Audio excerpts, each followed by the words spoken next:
Hello and welcome to today's webinar. My name is David Cash. I'm a member of the marketing team here at Mountz, and I'm glad that you've taken the time to join us today as we look at our topic of how to test a power tool for calibration and reliability. Now, if you've been with us for any of our other webinars, we typically talk about what can happen with torque failures. And so even if you had a 3-cent part or fastener, and that fastener fails, that could be catastrophic for the actual components. And so if the torque is not correct, then we certainly can have issues. If there's too much over torque on a fastener, we may stretch that fastener past its yield point. Any type of shock or vibration is going to cause that fastener to fail, and then the component fails. Conversely, if there is a fastener that's under torqued and the fastener again is subject to vibration or shock, it may cause that fastener to completely back out. And then again, we have component failure, because what we're trying to achieve with any type of torque control is going to be the clamp force that is associated with that fastener. So we're trying to stretch it to a certain tensile strength to create the clamp force that we need to keep our parts together and keep them from moving. So what is the value of measuring torque? Well, if we want to evaluate the quality of our part, our process, or the tool, it's always a good idea to measure that, because we really can't do any type of evaluation without any type of measurement for that. If we want to do some root cause analysis that may be happening during the actual process, we want to be able to eliminate the tool as a component to the issue. And that can go along with the validation of diagnosing the entire process. So if you're going to be taking a deeper dive into your process, for example, if you're going to do a CPK study, the first thing that you should do is do a CMK study on your tools. And if you're not getting at least a CMK of 1 for your tool, then that's going to fully not play very well with the CPK numbers that you will see, because it's going to make it very, very difficult to get a good CPK value if your CMK number is not above 1. So being able to validate and measure the torque to ensure that you have good repeatability and good accuracy. And those things can be different. So you can have a tool that is repeatable, but it's not very accurate, meaning that it needs to be adjusted to meet the accuracy point. Or you can have a tool on average that's very accurate, but it's not very repeatable because it may scatter the readings for that. So we want to make sure that our tool is repeatable and it is also accurate as well. So those are some of the values of measuring torque, along with being able to have traceability and documentation of what is happening for a particular tool over time. Or if you wanted to use that in an ISO 9001 audit, you have that material to be able to give to the auditor for that. Now, when we talk about measuring torque, there are a couple of different ways to measure torque. And it's good to know what the difference is. There's a static torque or a dynamic torque. And static torque is basically we're measuring a fastener that has already been fastened. Dynamic torque means that we're measuring the fastener as it's being seated or torqued in this case. And so a static type of scenario would be if you're going to be doing some first movement type of tests, where you're going to move that fastener in the tightening direction a few degrees and measure what that torque is. It could be you're doing a breakaway torque where you're going to loosen the fastener and see what that torque is. Or you could even do a line test, which is you mark the part and the fastener, break those lines away, and then bring them back together and measure what that torque is. And so That would be examples of static torque. And so, is the static torque going to be representative of the dynamic torque? The most likely answer is no, because of the factors that go into the dynamic torque scenario. And that is because we've got things like RPM, we've got things like temperature and materials.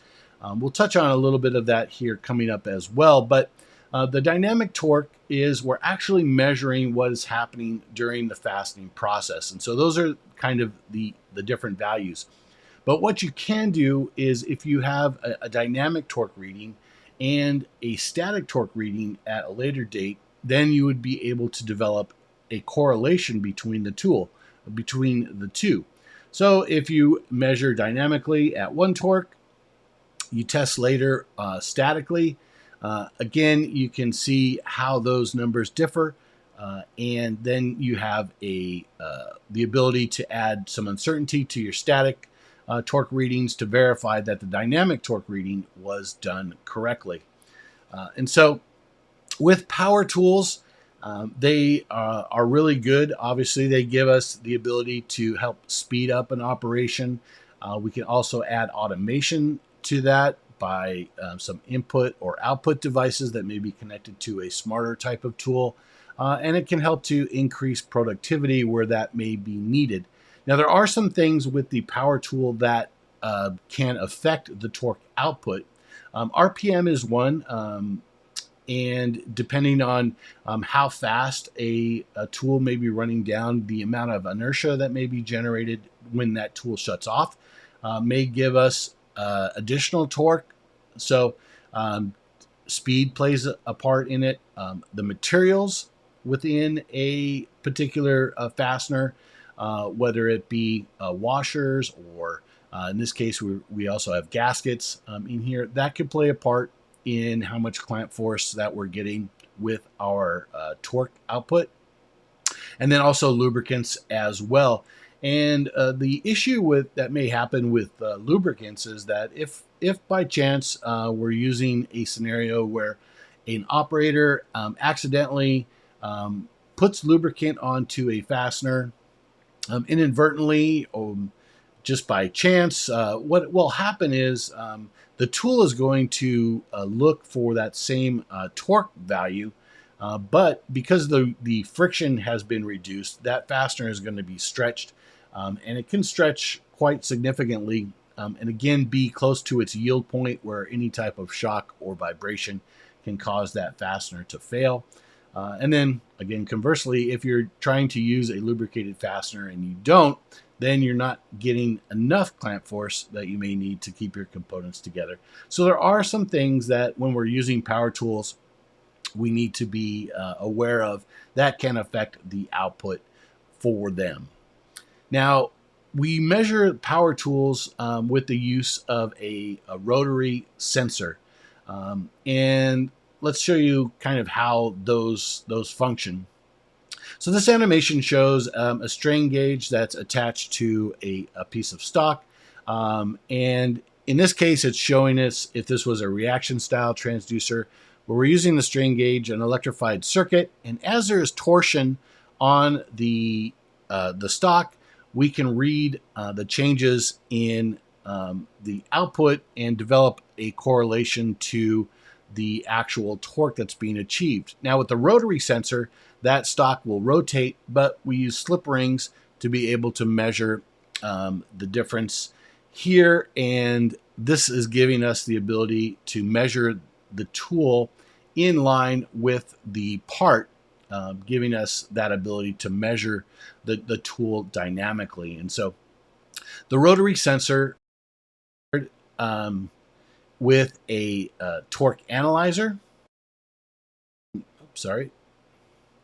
So this sensor gives us the ability to use them with different styles of tools. I mean, it could be a hand tool, but in this case, we're talking about power tools. So it could be a electric clutch tool. You could be using a DC control tool. Could be a pneumatic clutch tool or a pneumatic pulse tool. And the sensors do come in different ranges and different sizes depending on the output that you may need or the different drive sizes that you may need for your particular application. And so they're connected to the sensor, or the sensor is connected to the analyzer, and this is giving us the ability to measure the analyzer. And that's all part of the torque verification process. And this process is giving you the ability to basically reduce your exposure to risk while a tool is being used in between its calibration dates. And that frequency can be determined by what might work best for your application. But the last thing that you would want is to have a tool that has been sent out for calibration and then received back, and the calibration certificate as found reading is outside of the specification. And so that information then becomes at what point did the tool go out of calibration? Do you need to do any type of investigative work to find out which parts might have been used on this tool? Is that going to be an issue? Do we need to do rework on that? Do we need to notify a customer about that? And so a lot of that type of work can be avoided if we implement a torque verification process. And this basically gives us the ability to test our tool in between those calibration cycles to make sure that the tool is still performing within its specification. And so there are a number of different times that we can test our assembly. We have prior to the assembly, during the assembly, and then after the assembly. And prior to the assembly, we're looking at items like setting up our tool. So maybe we're moving a calibrated tool from one area to another. We need to change the torque values or the setting for that tool. So we want to verify that. If we are looking to do tool capability studies or any type of R&D study, we would use that prior to the assembly. During the assembly process, we just talked about using it for torque verification and torque validation. And then after the assembly process, we could also use it for any type of torque auditing that we'd wanted to do. So if we wanted to do the line test or the breakaway test or the first movement test, we could do that at that point. Or if we want to go ahead and recalibrate the tools as well. So that's going to lead us to our poll question for today. And the question is, when do you test and verify your power tools calibration? And the choices are before the assembly, during the assembly, after the assembly, or once during the annual calibration of that particular tool. So we'll give you a second here to go ahead and fill that out. And we'll be back here in just a second.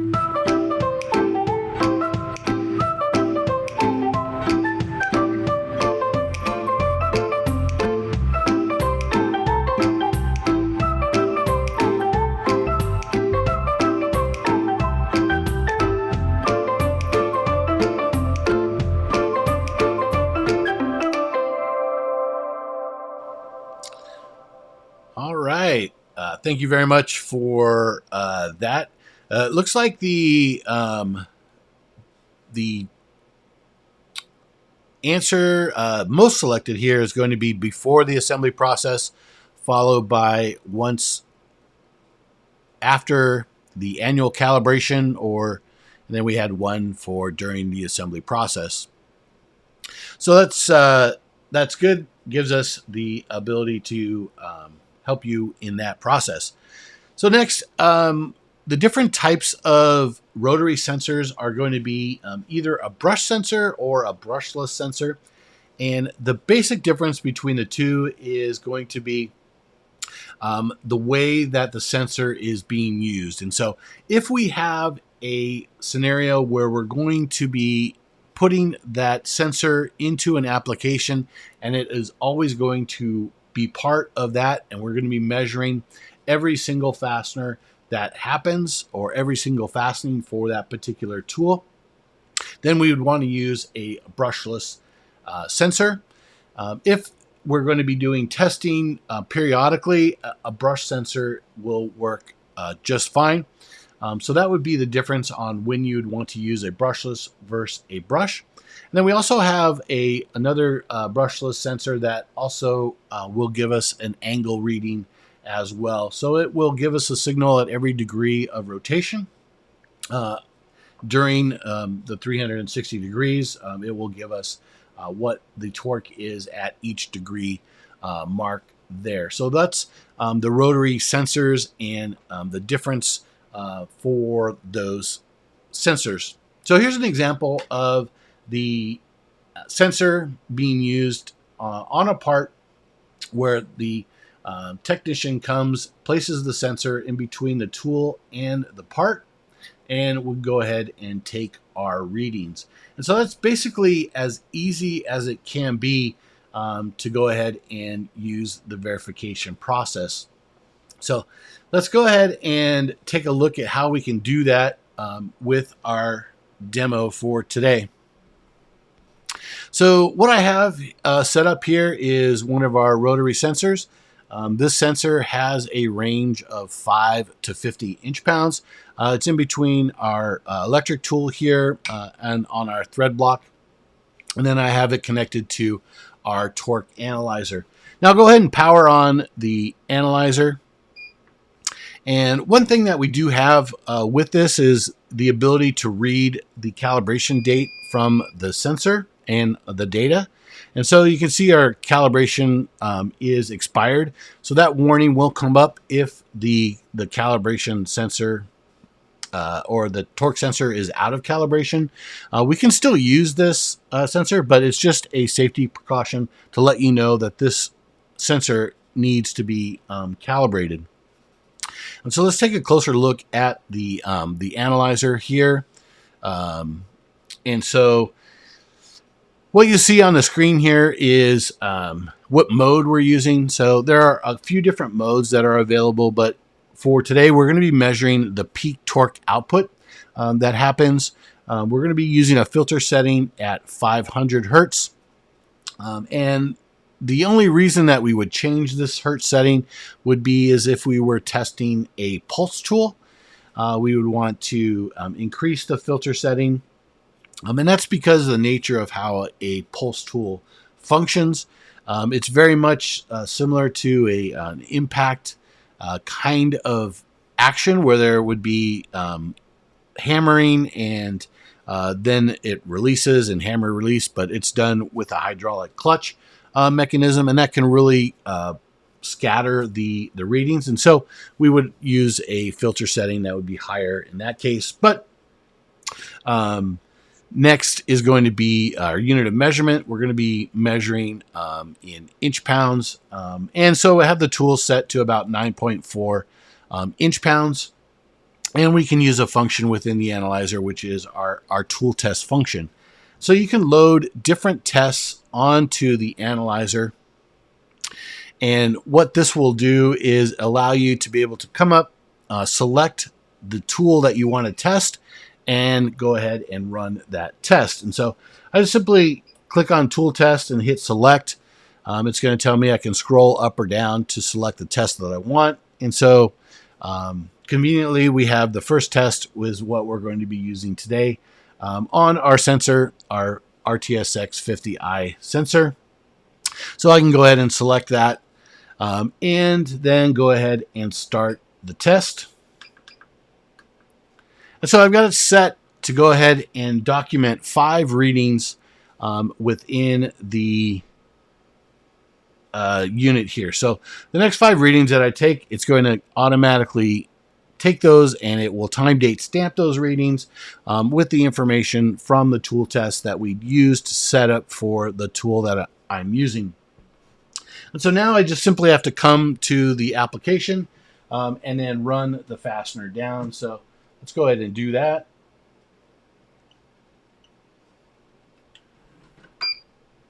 So our first reading at 9.43, the analyzer is also set to automatically clear after 2 seconds. Now that can be set anywhere from 1 to 5 seconds, or you can have it clear manually, where I'd have to come over and manually clear it. But you can see that the test has selected or has documented one reading so far. So move on. So we got 9.48, and we now have two readings. 9.45, 9.41, and 9.41. And so now the screen has gone blank to notify us that we have successfully done the test, and we can go ahead and we can move on to the next tool. More tests if we want. We can come back to this tool again at a later date and do that, but we have different, the ability to have different tools selected on here, and you can then just take that to the tool that you want to use, select the test, and grab that information, bring the analyzer back into the lab or wherever you might be working, and pull those tests off, and then you have them available to you in the documentation portion of that. And so that's how simple it is and easy it is to be able to do that. So simply just remove the fastener here, and we can then go ahead and put this back, and then we're good to go for the operation. So that's going to be it for today's webinar on how you can do that. So that's going to move us to our questions and answers. So Ashley today is the one bringing us the questions. Ashley, do we have any questions? Hey Dave, yes, the first one is, do you recommend any type of MSA study for torque tools? Um, I'm not sure what that is. So I will have to get back to you on that. But typically, you're going to want to do for torque related tools, you would do a CM or a CMK study to validate the tool itself. Um, and that would be, if you're familiar with doing that, where you take anywhere from 40 to 60 readings in a row without stopping, and making sure that the tool is producing the results within the CMK values that you're looking for. All right, next question. When measuring dynamic torque, what items can influence torque while fastening the joint? So we touched on that briefly, but it's going to be things like um, any type of speed change, an RPM speed. If we move from a scenario where you've got a lower RPM tool that has been spec'd for that, and we put a high RPM tool in place to kind of move up production, the amount of inertia that may be generated from that is going to increase the amount of torque that you would be seeing. There can be the introduction of lubricants to that fastener. It could be the operator not using the correct materials or the wrong parts.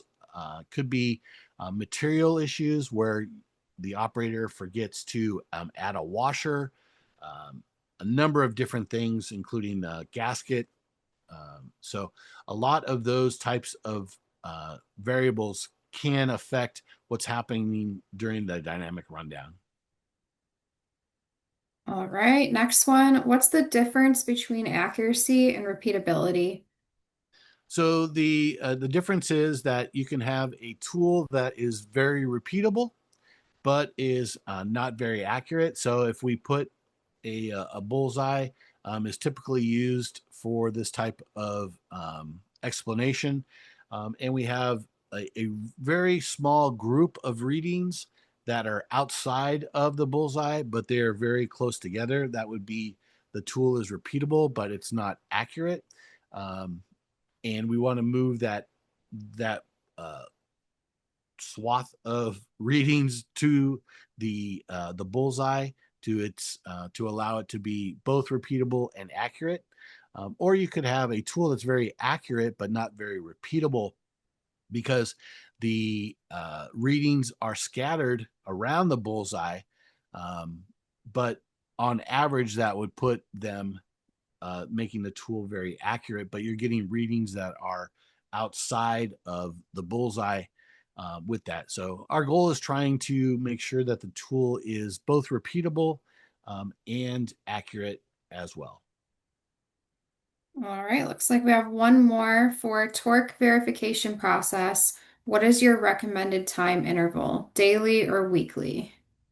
So again, it really depends on your process and the amount of uh, exposure that you may have. If there is a tool that is out of its specification, and we have customers that will test their tools weekly, they test their tools bi-weekly or monthly.